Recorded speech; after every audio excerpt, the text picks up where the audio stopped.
Nothing phone 2A versus nothing phone 2A plus. ഈ രണ്ട് ഫോണും തമ്മിലുള്ള മാറ്റങ്ങളാണ് ഇന്നത്തെ വീഡിയോ നമ്മൾ പരിശോധിക്കുന്നത്. 3000 രൂപ എക്സ്ട്രാ കൊടുത്ത് ഈ ഫോൺ വാങ്ങേണ്ട കാര്യമുണ്ടോ എന്ന് നമുക്ക് നോക്കാം.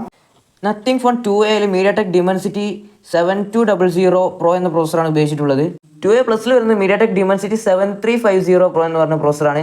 നിങ്ങൾ കാണാൻ സ്ക്രീനിൽ ഞാൻ പ്രോസറിൻ്റെ ഡീറ്റെയിൽസ് കൊടുത്തിട്ടുണ്ട്. അതിൽ രണ്ട് പ്രോസറിലും കോർട്ടെക്സ് A715 തന്നെയാണ് ഉപയോഗിച്ചിട്ടുള്ളത്. അതുപോലെ തന്നെ കോർട്ടെക്സ് A510 തന്നെ. രണ്ടും ഒരു മാറ്റമില്ല, അതേപടി എന്നിട്ട് ഒന്ന് ഓവർക്ലോക്ക് ചെയ്തുകൊണ്ട് എന്താ പറയുക റീനെയിം ചെയ്ത് ഇറക്കിയതാണ്. അതുകൊണ്ട് ഒരിക്കലും ഇത് വാങ്ങണ്ട എന്നാണ് എൻ്റെ അഭിപ്രായം. പ്രോസസ്സർ മെച്ചപ്പെട്ടു എന്ന് കരുതി ഒരു അപ്ഗ്രേഡിൻ്റെ ആവശ്യമില്ല എന്നാണ് എനിക്ക് തോന്നുന്നത്.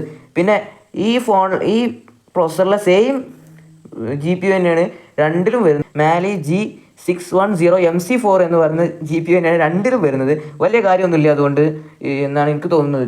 ഈ ഒരു മാറ്റമില്ലാതെ ഈ പ്രോസസ്സറിൻ്റെ അപ്ഗ്രേഡിന് വേണ്ടി ഇത് വാങ്ങേണ്ട ഒരു കാര്യമില്ല. പിന്നെ ആകെയുള്ള ഒരു ചെറിയ മാറ്റം എന്ന് പറയുന്നത് ഫ്രണ്ട് ക്യാമറ 32 ഉള്ളത് 50 MP ആക്കിയിരിക്കുന്നത്. അതിൽ 4K സപ്പോർട്ട് ചെയ്യുന്നുണ്ട്, മറ്റേ 4K ഇല്ല, അത്രേ ഉള്ളൂ. പിന്നെ സ്ക്രീൻ പ്രൊട്ടക്ഷൻ ആയ രണ്ടിലും Gorilla Glass 5 തന്നെയാണ് വരുന്നത്. രണ്ടിലും HDR10+ സപ്പോർട്ടും ഉണ്ട്. പിന്നെ 45 വാട്ടിൻ്റെ ഫാസ്റ്റ് ചാർജിങ് ആണ് നത്തിങ് 2Aയിൽ വരുന്നത്. എന്നാൽ മറ്റേ 2A പ്ലസിൽ 50 വാട്ട് ആക്കിയിട്ടുണ്ട്. ഈ ചെറിയൊരു മാറ്റം അത്രേ ഉള്ളൂ. ഈ 2Aയേക്കാൾ 1000-2000 കൂടുതലാണെങ്കിൽ കുഴപ്പമില്ലായിരുന്നു. ഇത് 4000-5000 എക്സ്ട്രാ കൊടുക്കണം. അതുകൊണ്ട് തന്നെ ഇതിനേക്കാൾ നല്ല 2A വാങ്ങുന്നതാണ്. വീഡിയോ ഇഷ്ടപ്പെട്ടെങ്കിൽ ലൈക്ക് സബ്സ്ക്രൈബ് ഒക്കെ ചെയ്തേക്ക്. അപ്പോൾ